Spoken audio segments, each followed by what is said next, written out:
Bismillahirrahmanirrahim. Assalamualaikum warahmatullahi wabarakatuh. Alhamdulillahilladzi anzala as-sakinata fi qulubil mu'minin liyazdadu imanan ma'a imanihim.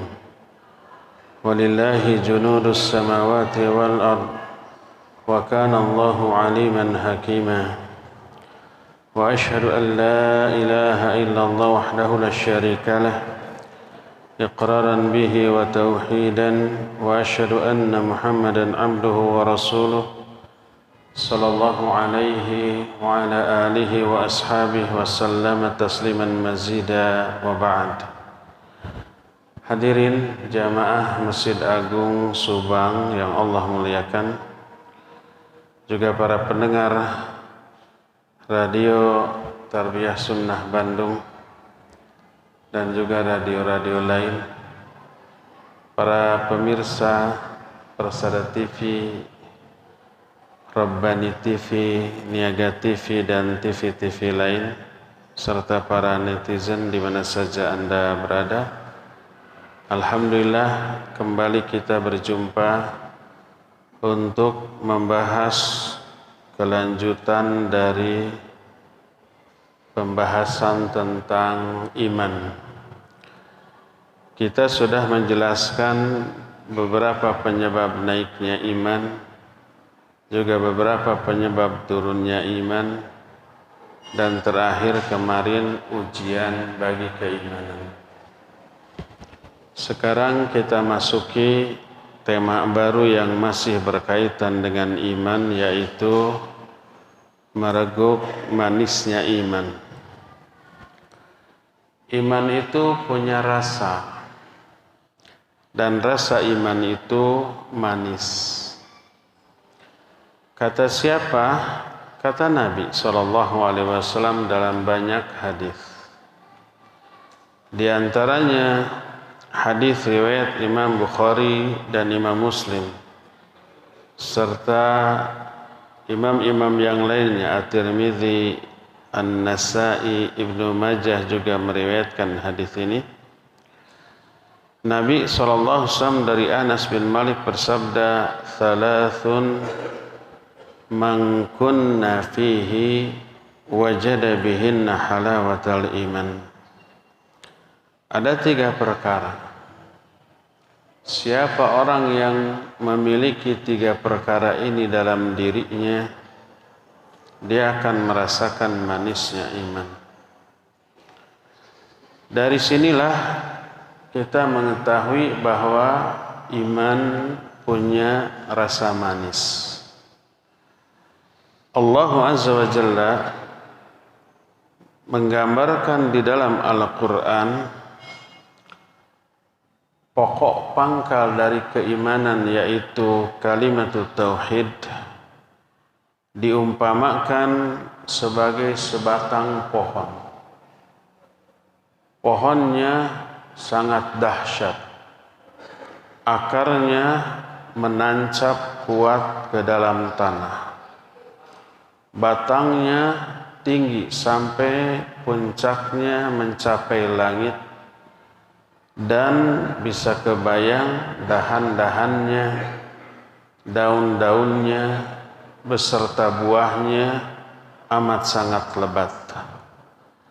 Dalam Ibrahim ayat yang ke-24 Allah berfirman, "Alam tara kaifa daraballahu mathalan kalimatan thayyibah kasyajaratin thayyibah asluha thabitun wa far'uha fis sama." Apakah engkau tidak melihat bagaimana Allah memberikan perumpamaan tentang kalimah thayyibah?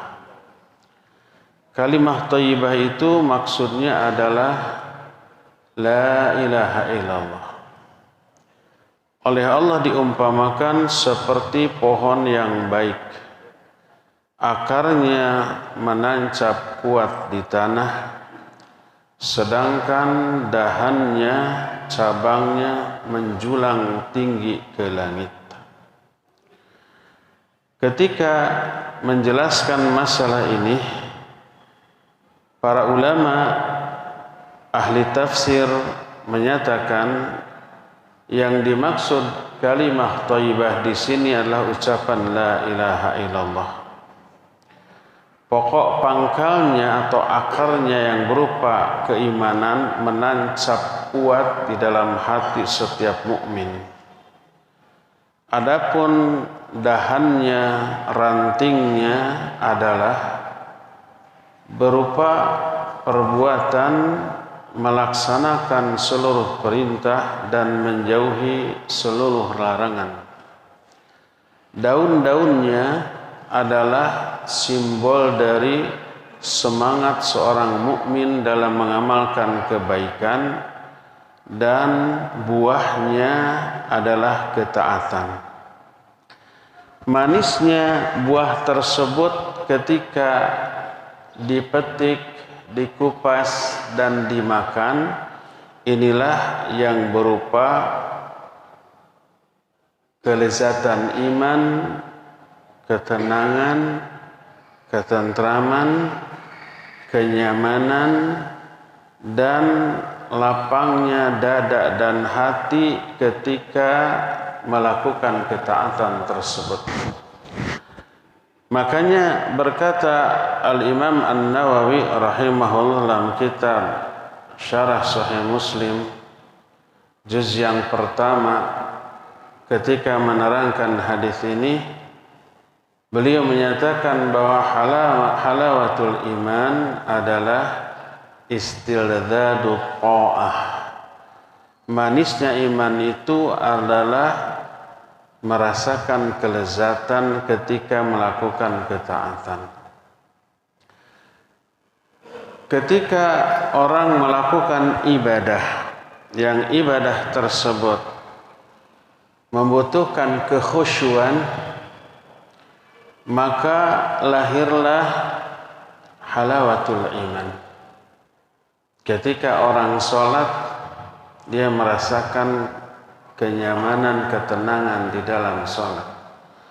Demikian juga ketika seseorang melakukan zikir, berdoa, membaca Al-Quranul Karim, bahkan ketika membaca kajian ilmu atau mendengarkan kajian ilmu, maka sebagai bukti bahwa dia betul-betul merasakan kenikmatan tersebut, kenikmatan ketika mendengar kajian ilmu, ketika membaca kitab-kitab yang berisi ilmu, ketika mendengarkan bacaan Al-Quran atau membaca Al-Quran, ketika berdoa, ketika berzikir, dia merasakan ketenangan jiwa. Inilah yang diisyaratkan oleh Nabi SAW di dalam hadis sahih riwayat Imam Muslim, majtama'a qaumun fi baitin min buyutillah yatluna kitaballah wa yatadarasuna fima bainahum illa haffat alaihimul malaikah wa unzilat alaihimus sakinah.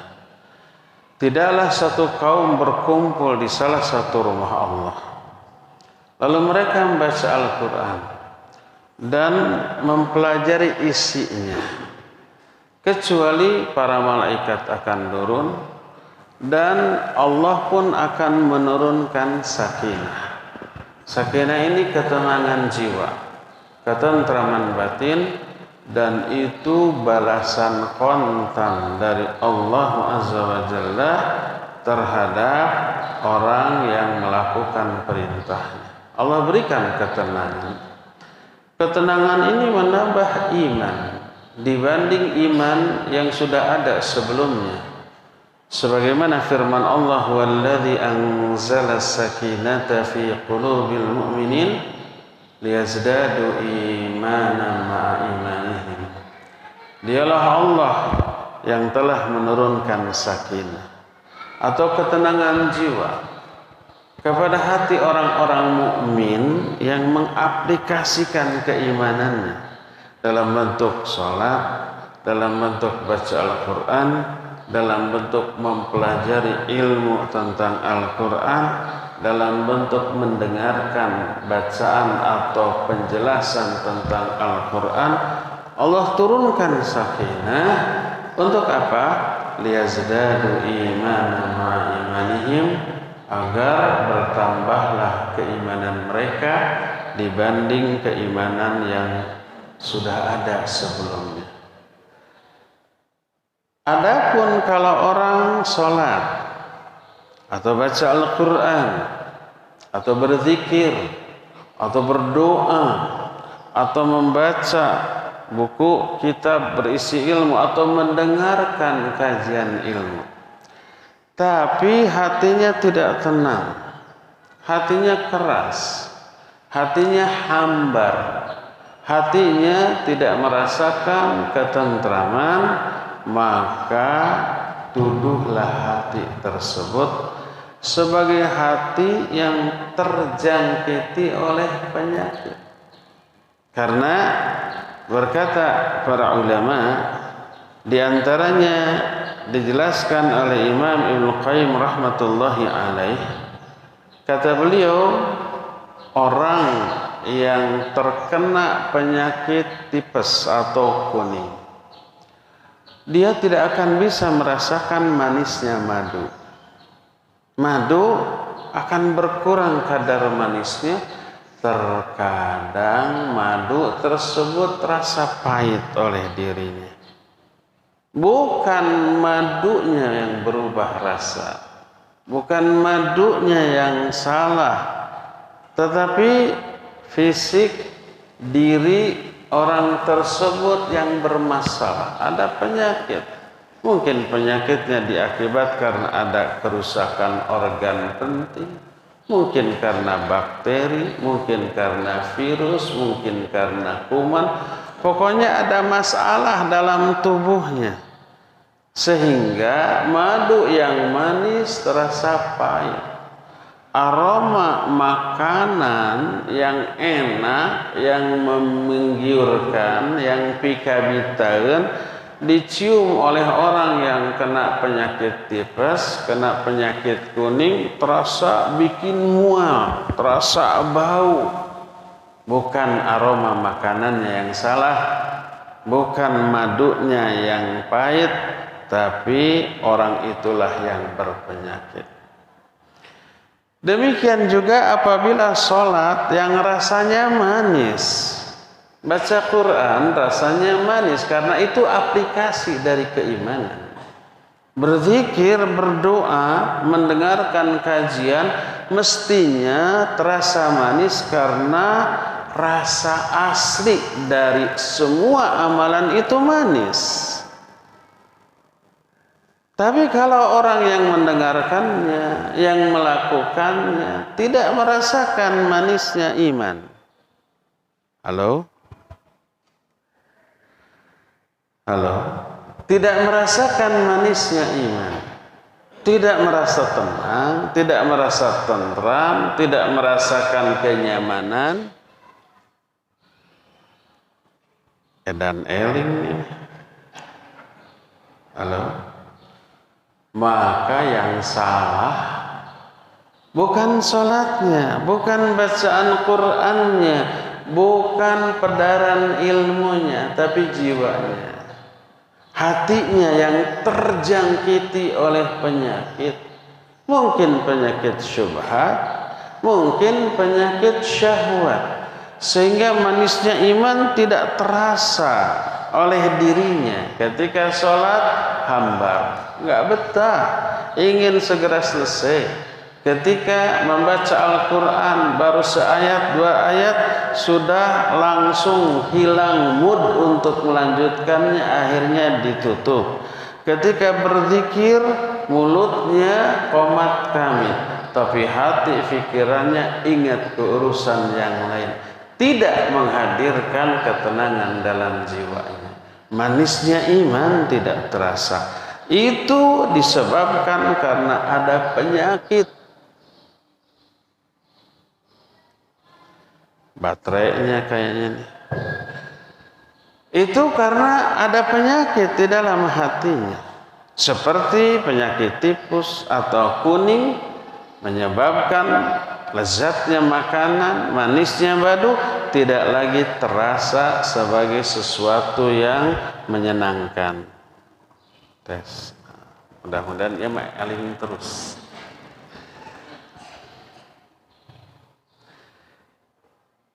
Inilah yang dimaksud dengan manisnya iman.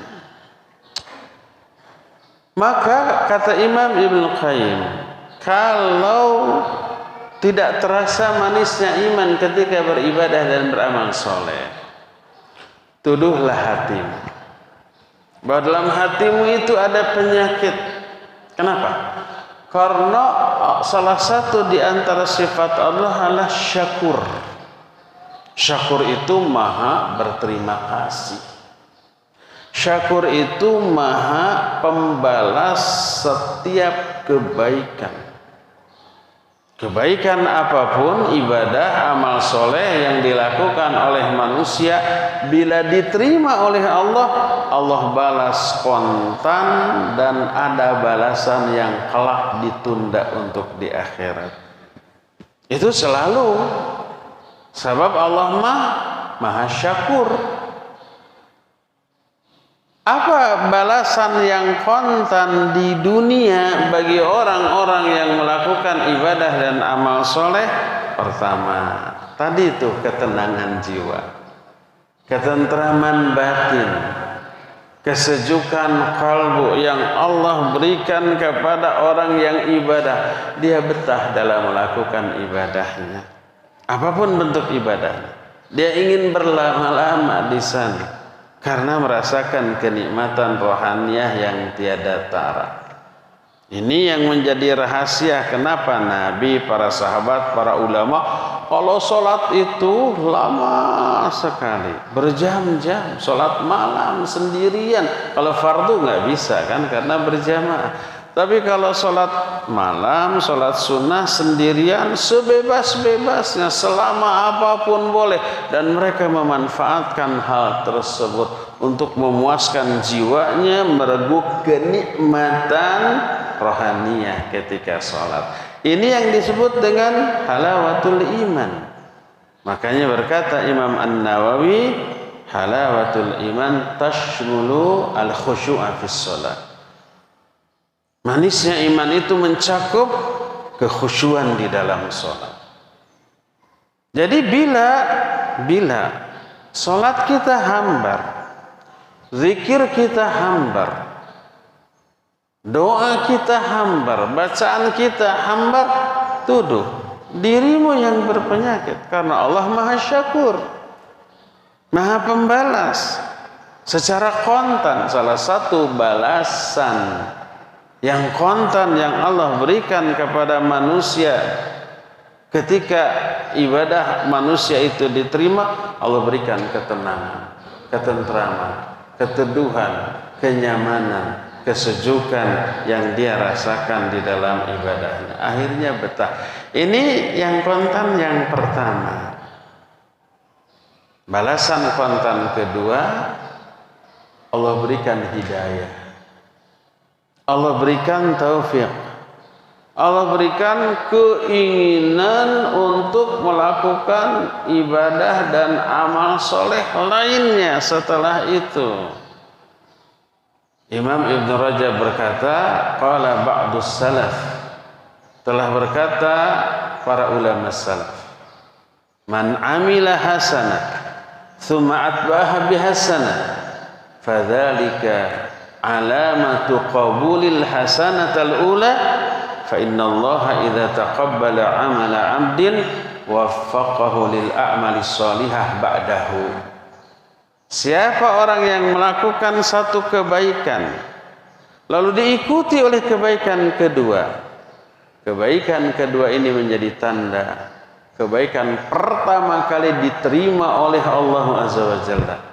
Karena apabila Allah menerima amalan seorang hamba, sebagai balasannya Allah berikan taufik kepada hamba itu untuk melakukan amal soleh berikutnya setelah itu.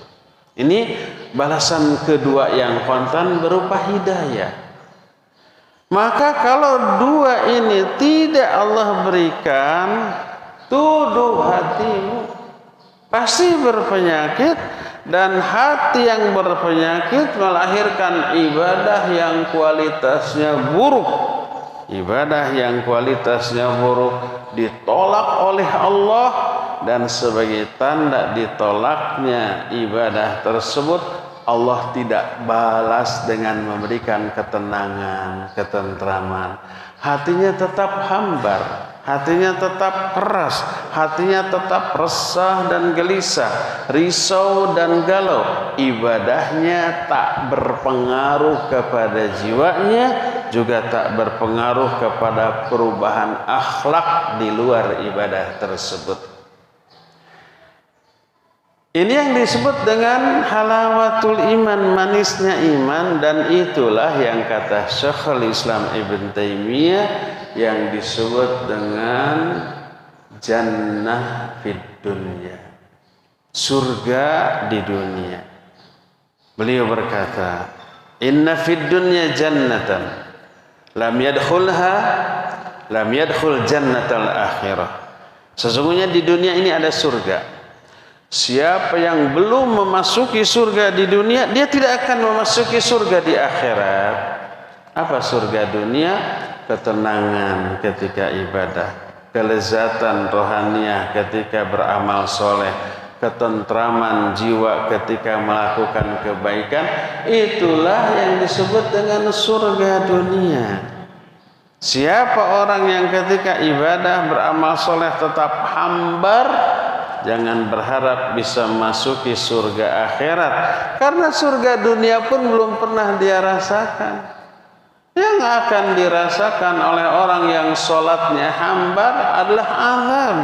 Fawailul lil musallin alladzina hum an sholatihim sahun.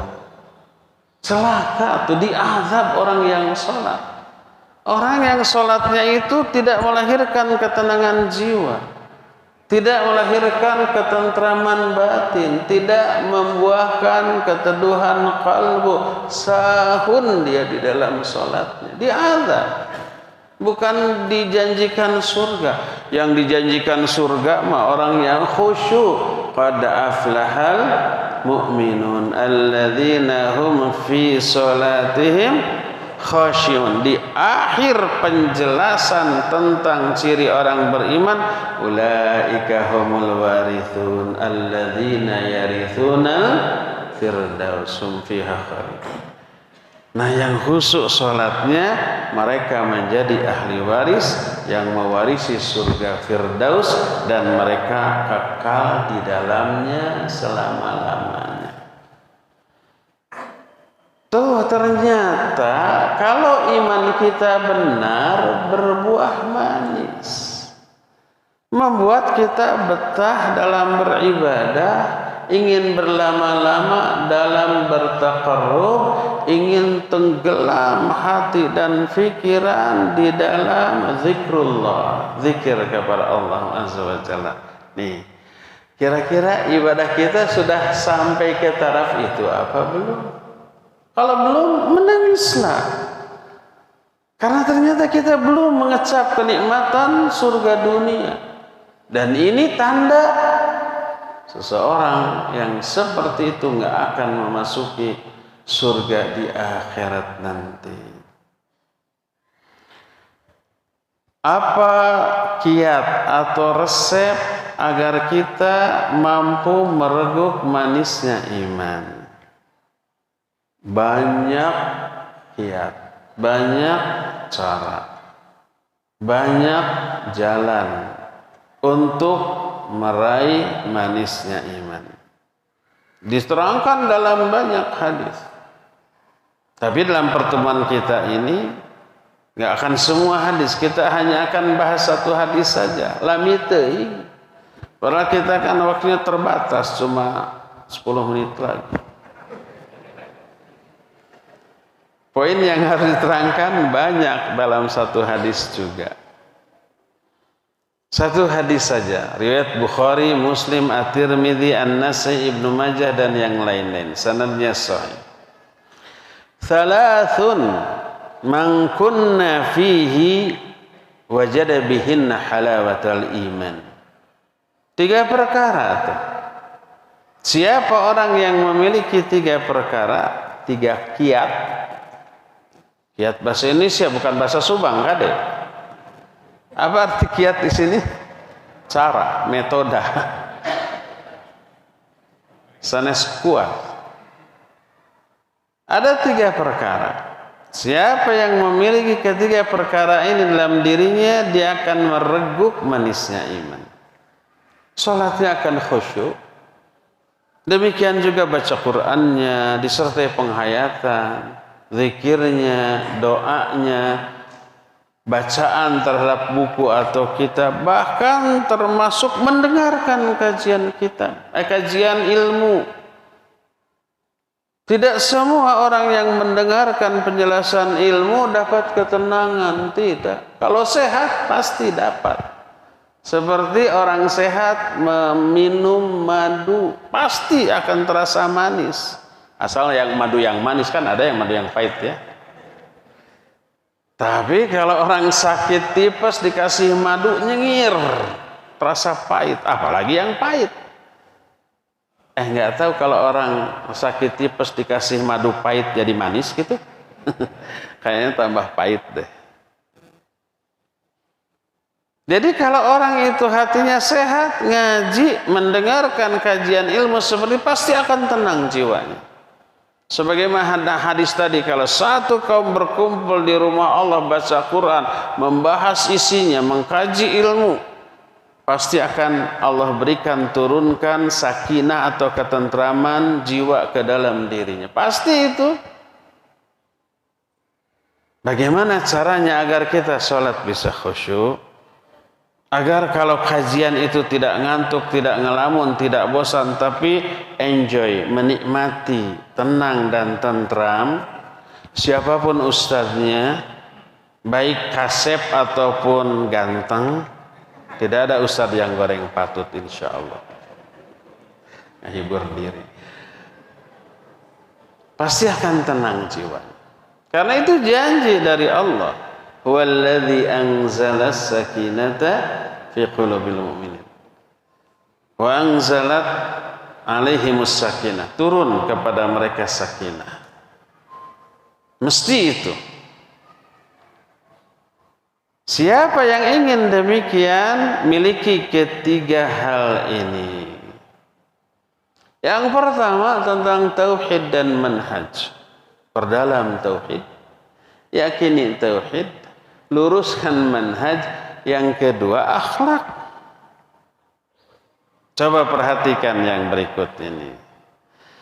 Pertama, kata Rasul sallallahu alaihi wasallam, "Man kana Allahu wa rasuluhu ahabba ilaihi mimma siwahuma." Ini yang pertama. Cara meraih manisnya iman yang pertama adalah kalau Allah dan Rasulnya lebih dia cintai dibanding yang lain-lainnya. Ini pertama, menjadikan Allah dan Rasulnya sebagai sesuatu yang paling dicintai dibanding apapun, maka disebut mimma siwahuma, bukan mimman siwahuma, bukan. Kalau man berarti hanya orang. Kalau ma mencakup orang dan juga benda, sebab orang juga mencintai benda, ya enggak? Harta benda, bahkan bukan hanya benda saja, jabatan, pangkat, kekuasaan, popularitas, sanjungan, itu tercakup dalam lafaz ma, mimma siwahuma. Allah dan Rasulnya lebih dicintai daripada siapapun orangnya. Orang tua, adik, kakak, suami, istri, sahabat, bahkan termasuk dirinya. Lebih mencintai Allah dan Rasulnya. Dan ini salah satu di antara apa? Syarat merasakan manisnya iman. Sebelum ini jangan berharap bisa khusyuk salat. Sebelum ini diaplikasikan, jangan berharap kalau baca Quran bisa lama. Haroream kalau tidak ada penghayatan. Jangan berharap zikirnya, doanya akan khusyuk. Sebelum kita memiliki poin yang pertama, menjadikan Allah dan Rasulnya lebih dia cintai dibanding apapun, dibanding dirinya, dibanding orang tuanya, dibanding pasangan hidupnya, anak-anaknya, sahabatnya, dibanding harta, dibanding jabatan, pangkat, popularitas, dan seterusnya. Tapi jangan sebatas pengakuan di hati dan lisan, tapi aplikasikan. Bagaimana aplikasi Allah dan Rasulnya lebih dia cintai? Pertama, lebih menomorsatukan perintah Allah dan perintah Rasulnya. Apa-apa yang dicintai oleh Allah dan oleh Rasulnya, apa-apa yang diridhoi oleh Allah dan oleh Rasulnya, daripada yang disukai oleh dirinya sendiri, daripada yang disukai oleh orang-orang terdekatnya sekalipun. Makanya walaupun orang tua kita wajib kita taati, wajib kita hormati, tapi ketika orang tua menyuruh kita berbuat dosa dan maksiat, nggak boleh ditaati. Karena kita lebih mencintai Allah dan Rasulnya, otomatis lebih menomorsatukan perintah Allah dan Rasulnya. La ta'ata li makhluqin fi ma'siyatil khaliq. Tidak boleh taat kepada makhluk, siapapun makhluk itu, dalam bermaksiat kepada Khaliq. Wa in jahadaka ala an tusyrika bi ma laysa laka bi ilmun fala tuti'huma. Kalau kedua orang tuamu memaksamu untuk menyekutukan aku dengan sesuatu yang kamu nggak tahu ilmunya, jangan taati. Abaikan saja, ignore saja. Karena apa? Kita lebih mencintai Allah dan Rasulnya daripada orang tuanya. Kita tahu kan asbabun nuzul ayat ini tentang seorang sahabat namanya siapa? Alqamah. Masuk Islam dia, ibunya nggak setuju sampai mogok makan. Pokoknya kalau kamu nggak kembali kepada agama nenek moyangmu, ibu lebih baik mati saja, nggak mau makan. Sok pilih agama, pilih ibu, kan gitu. Akhirnya sahabat ini curhat kepada Nabi SAW. Dia sayang kepada ibunya, tapi dia nggak mau melepaskan Islam. Turun ayat ini. Wa in jahadaka 'ala an tusyrika bima laysa laka bi'ilmun fala tuti'huma. Setelah ayat ini turun, dia berkata kepada ibu, wahai ibu, seandainya engkau punya 1000 nyawa, lalu nyawa itu keluar satu persatu, sehingga ibu menderita karenanya, karena keluarnya nyawa itu bukan enak loh. Sakaratul maut loh, menderita loh. Seandainya ibu punya 1000 nyawa, lalu nyawa itu keluar satu demi satu, yang membuat ibu menderita karena, demi Allah saya tidak akan meninggalkan agama ini. Tuh, sudah ditegaskan begitunya, ibunya menyerah, celebak wedi makan, lebih gembul daripada sebelumnya. Dia lebih mencintai Allah dan Rasulnya daripada siapapun. Seandainya orang lebih mencintai yang lain selain Allah dan Rasulnya, ingat, Allah murka, Allah siapkan azab, Allah ancam hukuman yang berat, sebagaimana firman Allah dalam At-Taubah ayat yang ke-24, qul in kana aba'ukum aw abna'ukum aw qul in kana aba'ukum wa abna'ukum wa ikhwanukum wa azwajukum wa ashiratukum wa amwalu taraktumuha wa tijaratun takhshawna kasadaha wa masakinu tardawnaha ahabba ilaikum minallahi wa rasulihi wa jihadin fi sabilih fatarabbasu hatta ya'ti Allahu bi amri.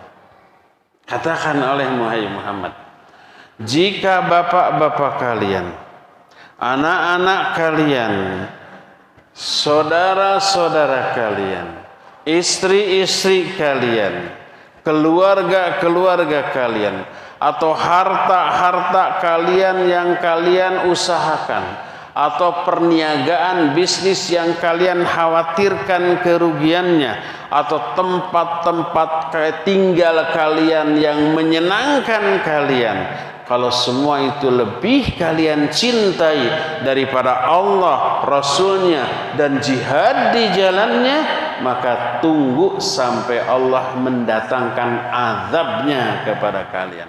Diazab tuh. Azabnya apa saja? Ada yang kontan di dunia, ada yang di dunia tapi rada tertunda nanti, ada yang di akhirat. Salah satu di antara azab kontan, bukan salah satu ketang, salah dua, karena 2 poin minimalnya tuh. Pertama nih, dihambarkan hatinya, dikeraskan jiwanya, dimalaskan dalam beribadah, diberatkan dalam melakukan amal soleh. Ini hukuman terberat yang Allah turunkan kepada seorang muslim yang lebih mencintai selain Allah dan Rasulnya dibanding mencintai Allah dan Rasulnya, sehingga terjerumus dia ke dalam dosa, maksiat, penyimpangan, dan hukuman terberat yang Allah turunkan kepada seorang mukmin yang bermaksiat, yang lebih mencintai dunia daripada Allah dan Rasulnya. Hukuman terberatnya bukan musibah, bukan gempa, bukan ditimpa sakit atau pandemi atau musibah-musibah lain, tapi hukuman terberat itu adalah itu, dihambarkan hatinya, dikeraskan jiwanya, ya, diberatkan dia dalam melakukan ibadah dan amal soleh. Dan yang kedua, dicabutnya hidayah. Sebelum berdosa, sebelum bermaksiat, dia rajin Senin Kamis, malam selalu bangun tahajud, Quran odoj, one day one juz, 1 hari tamat 1 juz. Setelah berdosa dan bermaksiat, malas bangun malam, malas Senin Kamis, malas membuka Al-Quranul Karim, malas berzikir dan berdoa. Sehingga kata Imam Ibn Qayyim rahimahullah, kalau kamu enggan berdoa, jangan kamu pikir kamulah yang tidak mau berdoa kepada Allah. Jangan berpikir demikian. Tapi Allah yang mencabut keinginan berdoa dari diri kalian, karena Allah tidak mau mendengar rintihan dan jeritan hati kalian karena murkanya Allah kepada kalian akibat dosa-dosa kalian. Jadi kalau kita malas ibadah, malas berdoa, malas berzikir, jangan berpikir kitalah yang menyengaja menjauhi Allah, enggak. Tapi Allah yang membuat dia menjauh dari diri Allah dengan cara dicabut hidayah dari dirinya. Ini hukuman yang kontan bagi orang-orang yang lebih mencintai selain Allah dan Rasul. Belum hukuman di akhirat nanti yang jauh lebih dahsyat apabila tidak bertaubat. Maka siapa orang yang lebih mencintai yang lain selain Allah dan Rasulnya, tergeruslah iman di dalam hatinya. Kalau iman tergerus, nggak ada tersisa rasa manis dalam jiwanya. Sebagaimana sabda Rasul sallallahu alaihi wasallam, hadis sahih riwayat Bukhari dan Muslim, la yu'minu ahadukum hatta akuna ahabba ilaihi min walidihi wa waladihi wan nasi ajmain. Tidak disebut beriman salah seorang di antara kalian sebelum aku lebih dicintai daripada bapaknya, anaknya, dan semua manusia. Tergerus tuh keimanan. Kalau tidak lebih mencintai Rasul sallallahu alaihi wa alihi wasallam di dalam dirinya. Pantas orang seperti itu tidak merasakan manisnya iman, sebab imannya juga luntur. Kalau iman luntur, maka rasanya juga luntur, hambar. Jadi ternyata syarat meraih kekhusyuan di dalam sholat, kekhusyuan dalam baca Al-Quran, semangat berzikir, berdoa, mengkaji ilmu, mendengarkan kajian ilmu dan yang lain-lainnya, ternyata harus ditanamkan terlebih dahulu kecintaan kepada Allah dan Rasulnya melebihi yang lainnya, lalu diaplikasikan. Siapa yang tidak mengaplikasikannya tadi dihukum. Hukumannya beragam. Ada yang kontan, ada yang tertunda. Yang kontan tadi berupa dihambarkannya ibadah kita, berupa dicabutnya hidayah dari diri kita. Belum lagi di akhirat nanti ada lagi hukuman kontan lain yang lebih mengerikan. Apakah itu? Bisa gugur, terhapus amal ibadah, pahala, kebaikan yang kita lakukan. Kalau dia melakukan sebuah kesalahan tertentu yang kesalahan itu terancam dengan digugurkannya pahala kebaikan dia. Apakah bentuk kesalahan tersebut? Salah satu bukti nyata Allah dan Rasulnya lebih dicintai adalah lebih mendahulukan firman Allah dan sabda Rasulnya daripada akal dan perasaannya, pendapat pribadinya. Allah berfirman dalam Al-Hujurat ayat 1 dan 2 tuh. Ya ayyuhalladzina amanu la tuqaddimu baina yadayillahi wa rasulihi wattaqullah innallaha sami'un alim. Hai orang-orang yang beriman, jangan kalian mendahului Allah dan Rasul, dan bertakwalah kalian kepada Allah. Yang dimaksud mendahului Allah dan Rasulnya, mendahulukan akal, pendapat pribadinya, perasaannya daripada Quran dan Sunnah. Ancamannya jangankan mendahulukan akal daripada ayat, mendahulukan akal daripada hadis Nabi saja ancamannya gugur tuh amal-amal kebaikan.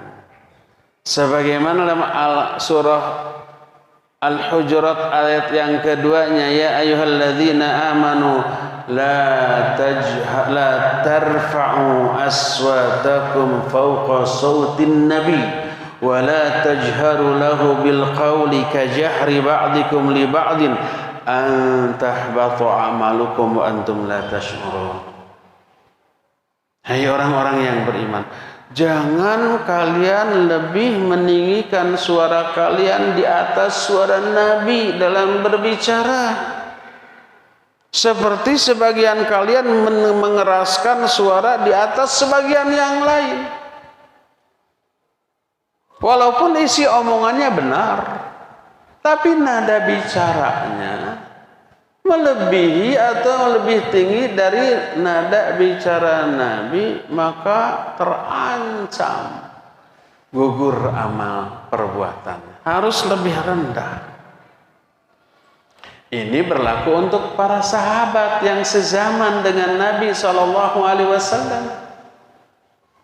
Adapun yang tidak sezaman dengan sahabat seperti kita, kan kita nggak bicara langsung dengan Nabi SAW, ya. Apa aplikasi dari ayat ini? Jangan lebih mendahulukan akal atau pendapat pribadi dibanding hadis Nabi. Karena apa? Karena meninggikan suara di atas suara Nabi itu punten rada kasar sedikitnya, bentuk kekurang ajaran kepada Nabi yang paling minim. Umpamanya, hai fulan, kata Nabi, lebih isinya benar, tapi nadanya lebih tinggi, haram, tidak boleh. Walaupun isinya benar. Apa arti labaik? Kulan bahasa Sunda namanya. Tapi lebih dari itu, kalau kulan mah tidak menunjukkan makna lebih kecuali menyahut, menjawab. Tapi kalau labaik artinya aku memenuhi panggilanmu dengan sepenuh jiwa. Senang dipanggil teh, senang nyaut ketika dipanggil teh. Labaik mah begitu tuh. Isinya bagus, isinya benar, tapi nadanya lebih tinggi. Ya fulan, kata Nabi, labaik ya Rasul, lebih kenceng. Haram, tidak boleh. Itu bentuk kekurang ajaran paling minim. Kalau lebih kurang ajar lagi, berarti lebih gede dosanya. Walaupun umpamanya nadanya lebih rendah. Umpamanya, wahai fulan, kata Nabi, dijawab dengan suara lebih rendah. Jangan panggil saya lah, bosan. Nah, ngeganggu. Nadanya rendah. Tapi isinya nyelekit. Lebih kurang ajar enggak? Lebih.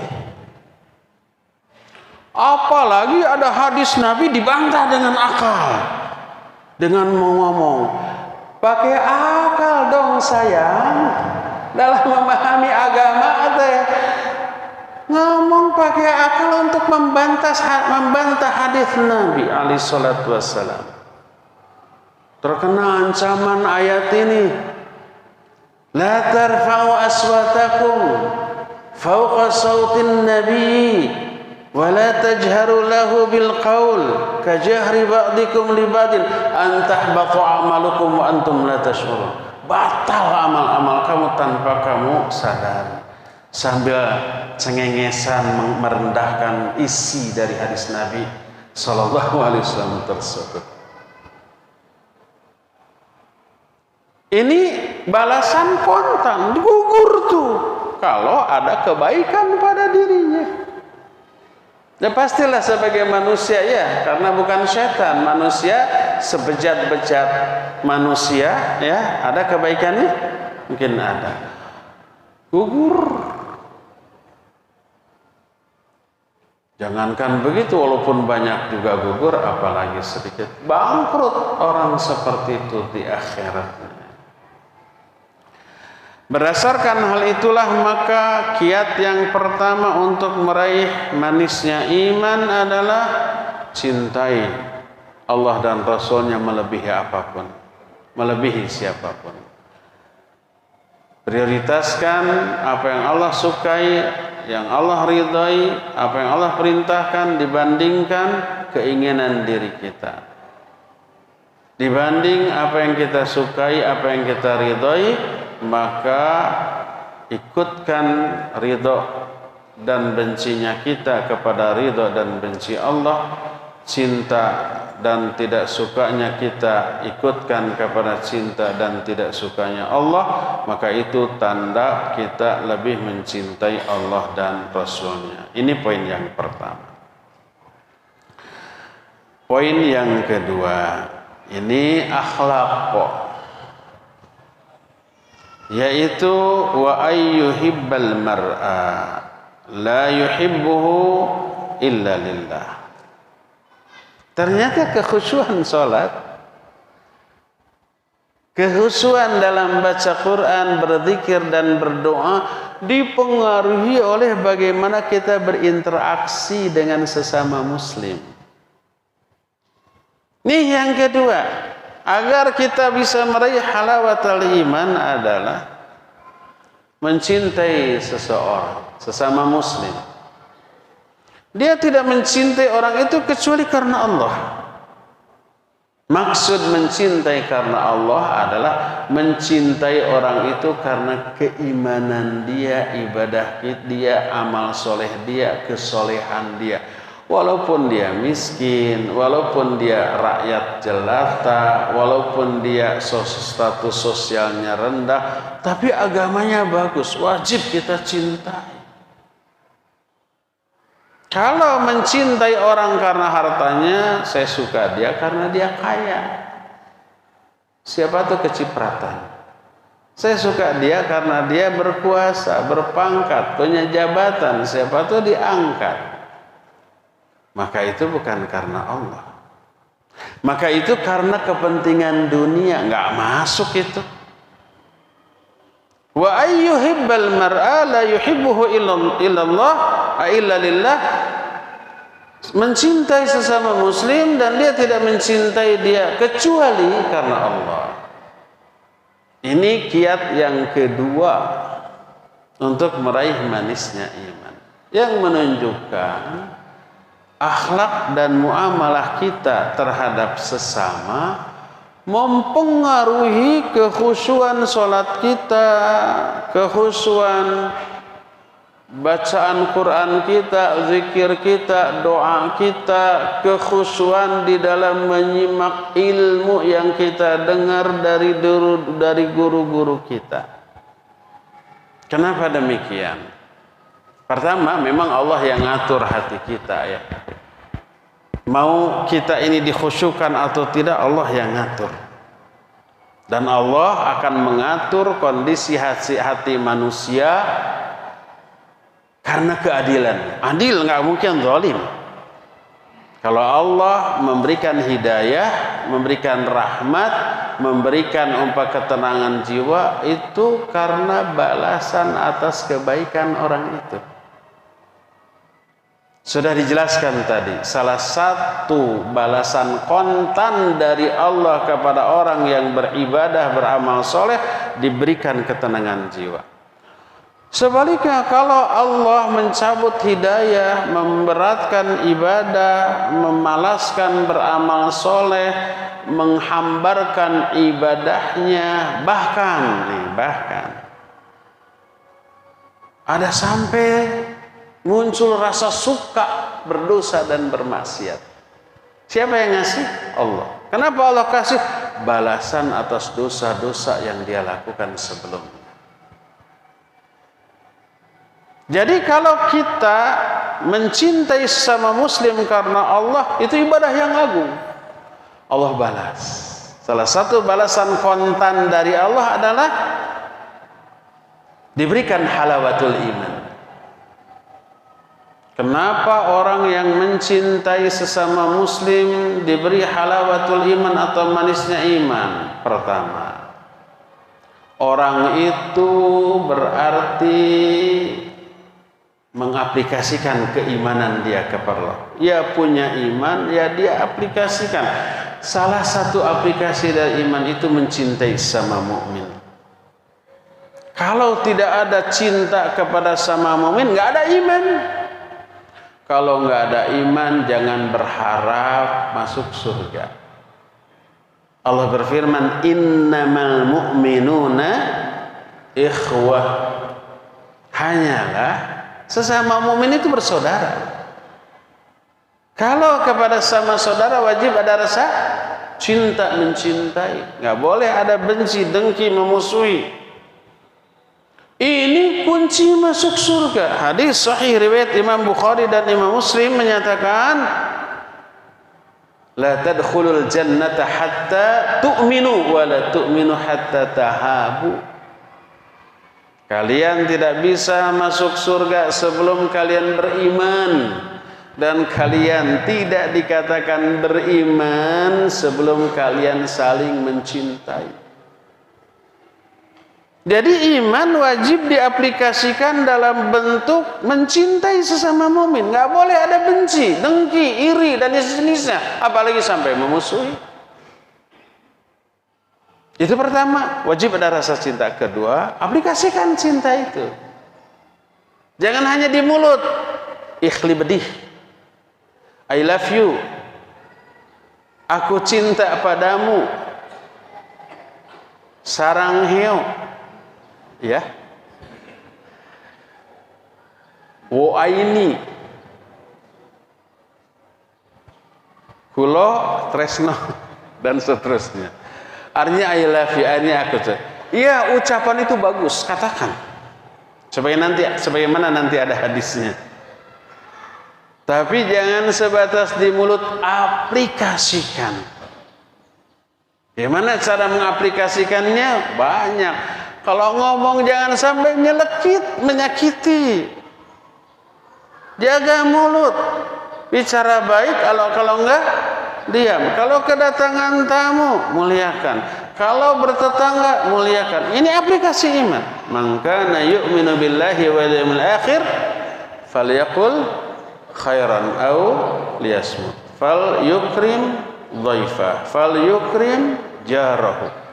Siapa yang beriman kepada Allah dan hari akhir, bicaralah baik atau diam, muliakan tamu, muliakan tetangga.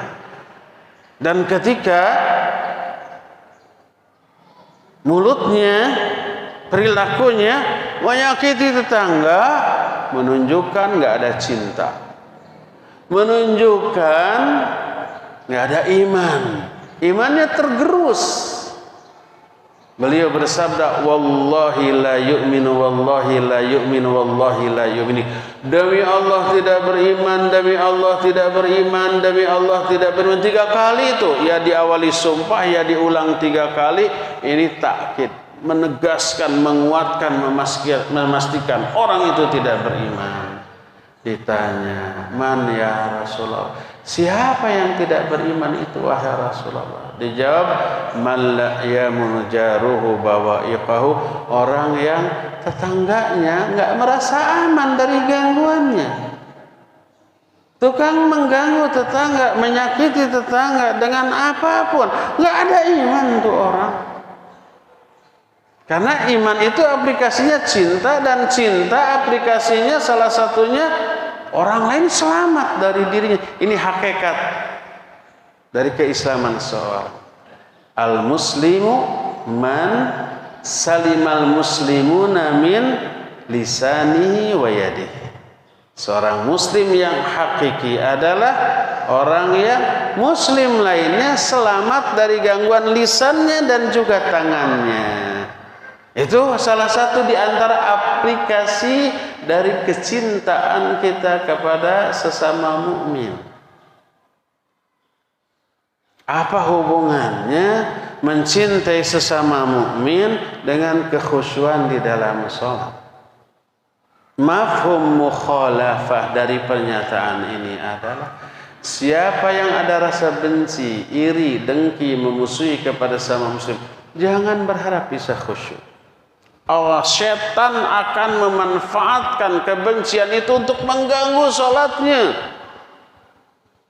Ketika di luar sholat, sebelum sholat nggak ingat kepada orang yang kita benci, yang kita musuhi, yang kita dengki, nggak. Begitu takbir Allahu Akbar, ingat kesimpulan yang menyebalkan, ingat omongannya, ingat ekspresi wajahnya nupika sebelin pisan, ingat kelakuannya yang menyelekiti hati di dalam sholat tuh. Ingat-ingat tuh. Akhirnya di dalam sholat hanya dipakai mengingat kebencian kepada orang lain dan menyusun rencana mau menyakiti dia, balas, mendendam kepada dia, gimana gitu tuh. Keganggu nggak tuh sholatnya? Keganggu. Dan ingat, cinta benci kita kepada sama muslim berpengaruh besar kepada sholat. Sampai Nabi SAW ketika meluruskan saf, beliau menyatakan, fala takhtalifu fatakhtalifu qulubukum. Jangan barungkak barengkok. Lawan dari lulus apa? Sawu sufufakum. Luruskan. rapatkan. Watarasu, kalau sekarang disebut wasudul khalal. Sudul khalal itu isi tempat-tempat yang kosong, yang di depan. Rapat dan rapih, lurus. Wala takhtalifu, jangan bengkok-bengkok. Fatakhtalifu qulubukum, nanti hati-hati kalian bakal ikhtilaf, bakal berbeda.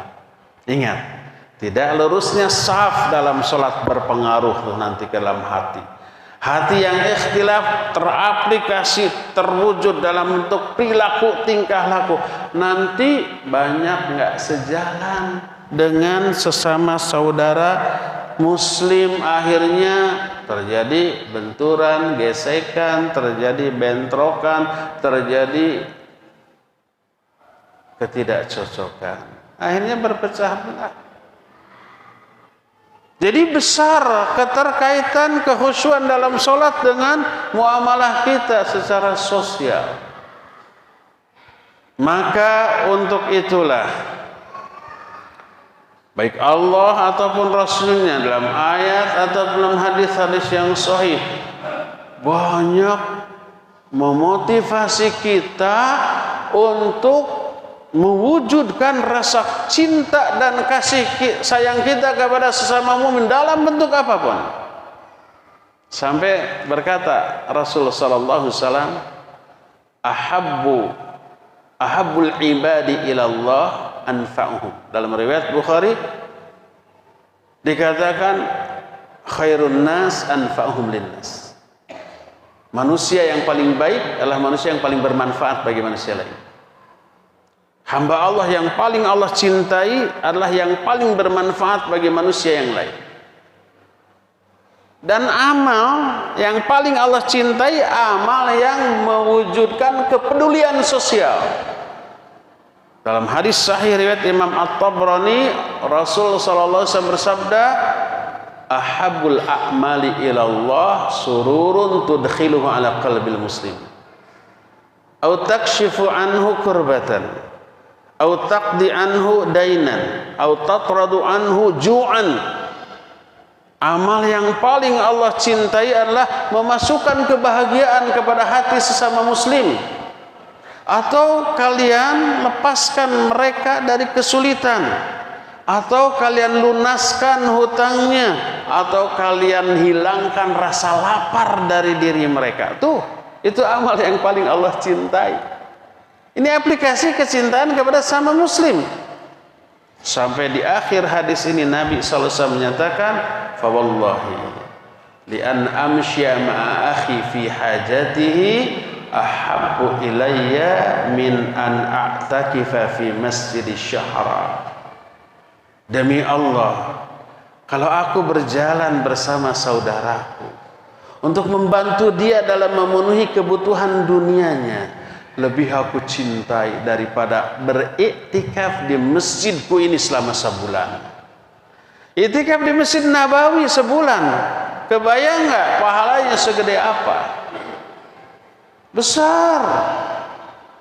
Malamnya tahajud, siangnya baca Quran, zikir, doa sambil saum, sebulan itu nggak berdosa, nggak bermaksiat, ibadah terus. Segede apa pahalanya? Tapi kata Nabi SAW, aku lebih suka berjalan bersama saudaraku untuk membantu kebutuhan dunia dia. Yang dimaksud ahabbu ilayya ay aktsaruha ajra. Lebih aku sukai artinya lebih banyak pahalanya. Jangan abaikan aksi sosial tuh. Di mana saudara kita ada kesulitan, bantu. Nah, sekarang saudara-saudara kita di Cianjur ya, semoga Allah memberikan kesabaran, ketabahan kepada mereka. Karena adanya gempa kemarin, ke Bandung terasa tuh. Gak tahu ke Subang terasa. Di Bandung saya tidak merasakan. Karena lagi di mobil. Mau ada gempa mau enggak, di mobil mah goyang, gitunya. Tahu-tahu dilihat di grup, sedang ada gempa. Kesulitan, banyak yang runtuh, banyak yang terkena reruntuhan, meninggal juga banyak, terluka apalagi, banyak yang kehilangan rumahnya, perabotannya, hartanya, bantu mereka. Kumpulkan donasi. Nanti kirim relawan yang terpercaya di sana. Tadi Ustaz Asu sudah mengumumkan lewat Subang, lewat Bandung, lewat mana saja silakan. Yang terpercaya, insya Allah sampai ke sana. Buktinya ada, ya, dokumentasinya ada, pengawasan juga ada, insya Allah. Nah ini kepedulian sosial, gede loh pahalanya. Jangan abaikan. Siapa yang seperti itu Allah balas. Salah satu balasan kontannya Allah khusyukkan salatnya. Allah berikan manisnya iman ke dalam dirinya, ke dalam jiwanya. Akhirnya salatnya lebih khusyuk karena dia membantu sesama muslim. Akhirnya baca Al-Qur'annya juga lebih terasa menyenangkan, enak, betah karena akibat dari melepaskan orang muslim dari kesulitan. Akhirnya berzikirnya, berdoanya lebih nyaman. Karena itulah yang disebut dengan manisnya iman. Dan salah satu penyebab lahirnya manisnya iman adalah mencintai sesama muslim karena Allah Azza wa Jalla. Jadi oleh Allah dan Rasulnya disupport, didorong, dimotivasi agar kita itu menolong sesama muslim. Berkata Rasul sallallahu alaihi wasallam, "Man satara musliman." Atau awal kalimat ini, ya, "Man nafasa mu'minan kurbatan." Siapa orang yang melepaskan satu kesulitan seorang mukmin di dunia, Allah akan lepaskan dia dari kesulitan dunia dan akhirat. Siapa orang yang memudahkan, menggampangkan orang dalam urusan mereka di dunia, Allah akan gampangkan urusan dia dunia akhirat. Man satara musliman satarahullah. Siapa orang yang menutup aib sesama muslim, Allah akan tutup aib dia dunia akhirat. Wallahu fi aunil abdi ma kana al abdu fi auni akhi. Allah akan selalu menolong seorang hamba selama hamba itu menolong sesama saudaranya. Hadis ini selain mendorong kita untuk menolong sesama muslim, peduli kepada sesama muslim, perhatian kepada sesama muslim, juga mendorong orang mukmin untuk melakukan aksi sosial secara ikhlas. Kenapa? Karena Allah yang memberikan balasan, bukan yang ditolong. Siapa orang yang menolong sesama muslim, Allah akan tolong dia. Siapa orang yang melepaskan orang lain dari kesulitan, Allah akan lepaskan dia dari kesulitan dunia akhirat. Siapa yang menutup aib, Allah akan tutup aib dia. Allah yang membalasnya loh. Karena Allah. Bukan karena sama manusia. Kalau ikhlas karena Allah, dia nggak akan pilih-pilih. Yang ditolong ini bisa balas budi nggak? Bisa balas kebaikan kita nggak? Kalau nggak, biarin aja. Nggak akan begitu. Allah yang balas. Kita tidak mengharapkan balasan dari orang, bahkan ucapan terima kasih dari orang itu. Sebab yang kita harapkan balasan dari Allah Azza wa Jalla. Innama nut'imukum liwajhillah la nuridu minkum jazaa'a wala syukura. Kami memberi kalian itu karena Allah, enggak mengharapkan balasan dari kalian, bahkan ucapan terima kasih enggak dari Allah Azza wa Jalla. Itu adalah balasan dunia sebagai iming-iming atau motivasi kita untuk melakukan aksi sosial. Balasan di akhirat lebih menggiurkan lagi. Sudah lewat tuh waktunya. Terakhir, hadis terakhir. Dalam hadis sahih riwayat Imam Ibnu Majah, At-Tirmidzi dalam kitab Sunannya, Syekh Al-Albani memasukkan hadis ini dalam kitab Silsilah Al-Ahadits As-Sahihah. Berkata Rasulullah sallallahu alaihi wasallam, tunsabu li ta'ifati minan nas karasyu haulal arsy yaumal qiyamah. Akan disiapkan bagi sekelompok orang beberapa buah kursi di sekeliling arsy pada hari kiamat.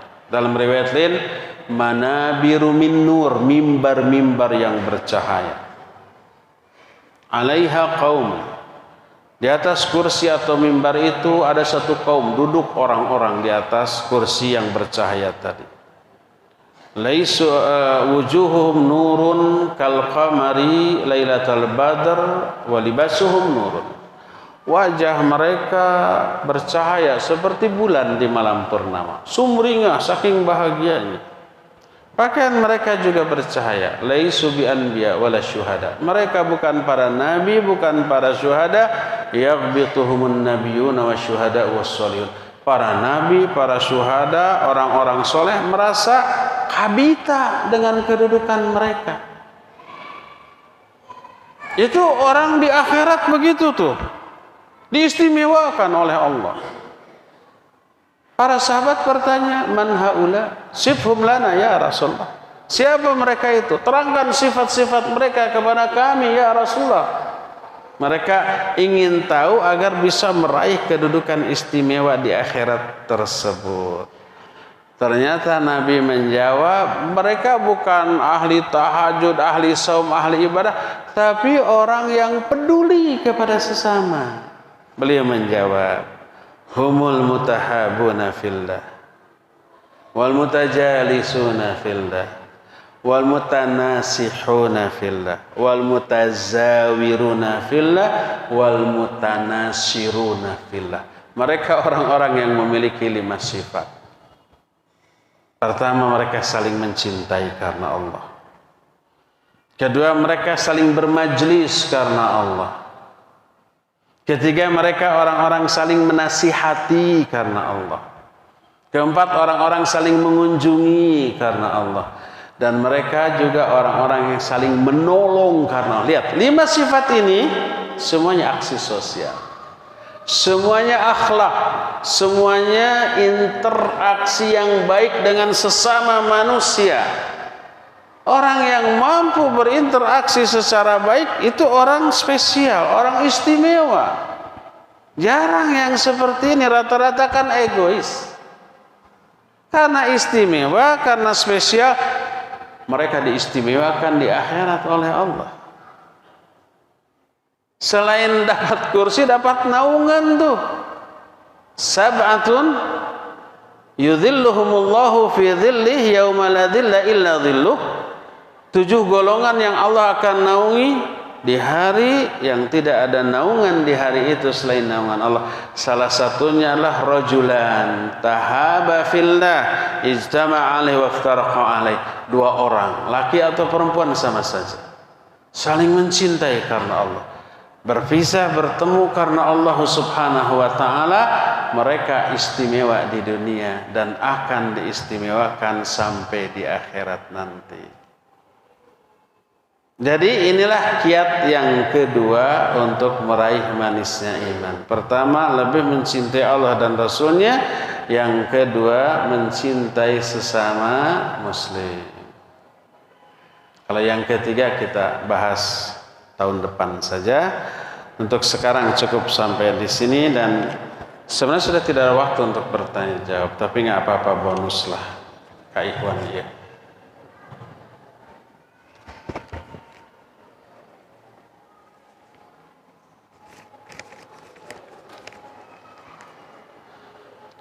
Pertanyaan pertama ini sudah datang sebelum saya datang ke sini, sudah ada di meja. Betulkah anak perempuan yang lahir di luar nikah, bila dia mau nikah, yang menjadi walinya tidak sah bila si ayah biologisnya ya? Betul, dia tidak berhak menjadi wali. Siapa walinya? Wali hakim. Dalam hal ini petugas KUA ya.